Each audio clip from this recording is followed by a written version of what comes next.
It was a sunny Monday morning in the city of Liberty Heights.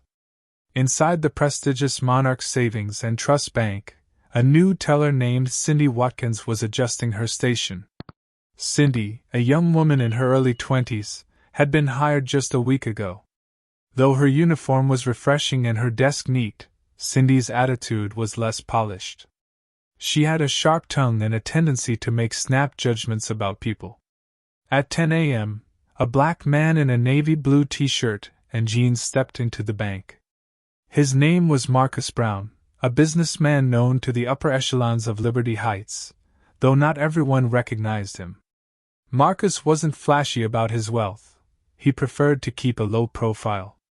Marcus walked up to Cindy's counter and gave her a warm smile. "Good morning," he said, sliding a bank card and a check across the counter. "I'd like to make a deposit." Cindy barely looked at him. Her eyes scanned his appearance, lingering on his shoes and jeans. "Are you sure you're in the right place?" she asked with a sarcastic chuckle. Marcus raised an eyebrow but remained polite. "Yes, I'm here to deposit $100 million into my account. Here's the check." The air seemed to shift.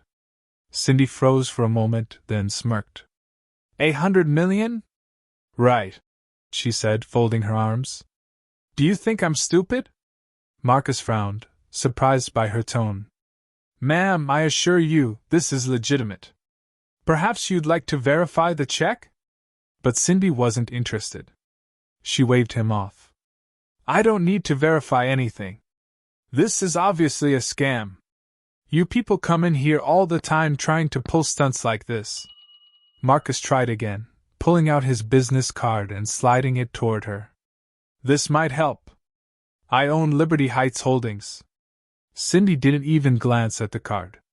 Instead, she raised her voice. "I'm not falling for your tricks. Get out of here before I call security." She leaned forward and muttered, "You people never quit, do you?" The other customers and bank employees began to stare. Cindy's voice had drawn attention, and the atmosphere in the bank grew tense. Marcus stood still.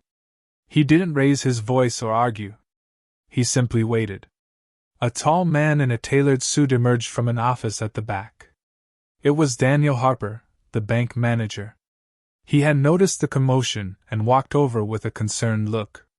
"What's going on here?" he asked. Before Cindy could answer, Marcus spoke calmly. "Good morning, Mr. Harper. I was trying to deposit this check, but your teller seems to believe I'm a scammer." Daniel's eyes widened when he saw Marcus.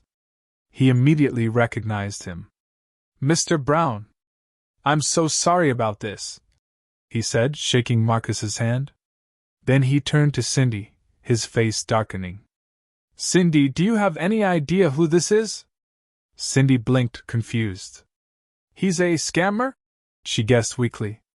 Daniel's voice grew firm. "This is Marcus Brown, our largest client.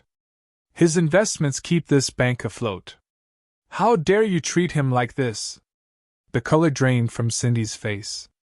She stammered, I didn't know." Daniel wasn't having it. "Ignorance is no excuse. Pack your things. You're fired." Cindy's face turned pale as the weight of Daniel's words sank in. She opened her mouth to protest but stopped when she noticed the cold, disappointed glare from her manager. The murmurs from the other customers in the bank grew louder. Everyone was watching her now, some shaking their heads in disapproval. "I'm sorry, Mr. Harper. I didn't know," Cindy stammered, her voice shaky. "He didn't look like someone who'd—" Daniel cut her off with a raised hand. "Stop right there," he said sternly. "You judged him based on his appearance, made baseless accusations, and worst of all, insulted one of the most respected businessmen in this city. That's not just unprofessional, it's unacceptable." Cindy's eyes darted to Marcus, searching for some kind of sympathy, but his calm demeanor didn't waver. He stood there quietly, letting the scene play out without a word. I can fix this." Cindy tried again, her voice breaking. "Let me stay and I'll—" You've done enough damage, Daniel interrupted. Clear out your station immediately. We'll discuss your final paycheck later. Cindy's shoulders slumped as the reality of the situation hit her. She began gathering her belongings, her hands trembling.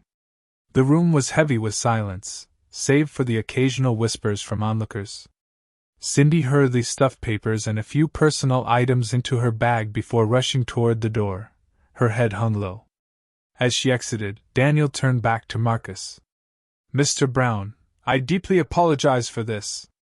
This is not how we conduct business at Monarch Savings and Trust.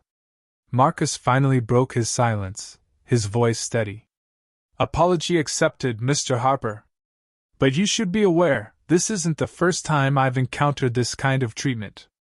Daniel looked stunned. I had no idea.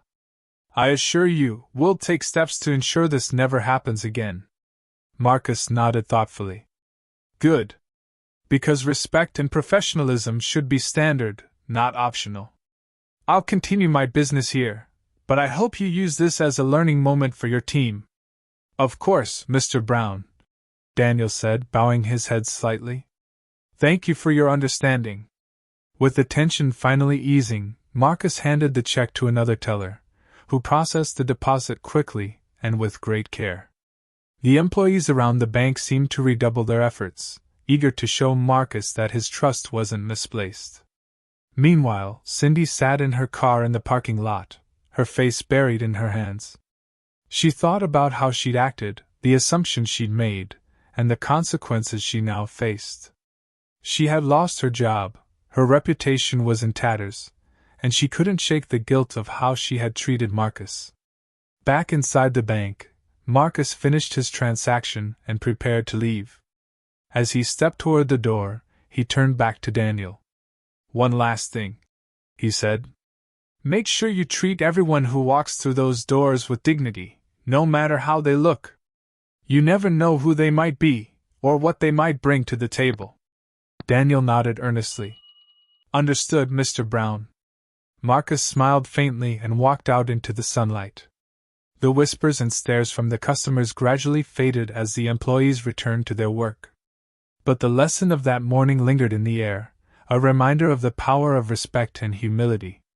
Weeks later, Monarch Savings and Trust implemented new training programs to address unconscious bias and improve customer service. Daniel made sure every employee understood the importance of treating every client with respect, regardless of their appearance or background. The incident with Marcus became a cautionary tale within the bank, a reminder of how one moment of prejudice could harm both people and reputation. As for Cindy, her actions followed her like a shadow. Struggling to find work, she reflected deeply on what had happened. She reached out to Marcus with a heartfelt letter, apologizing for her behavior and expressing regret for her words. Marcus, true to his character, chose to forgive her. He responded with a short, encouraging note. We all make mistakes. What matters is how we grow from them. I hope you use this experience to become better. Cindy clung to those words as she began rebuilding her life. Though she never returned to banking, the lesson stayed with her forever. At Monarch Savings, Marcus remained a valued client, respected not just for his wealth but for his integrity.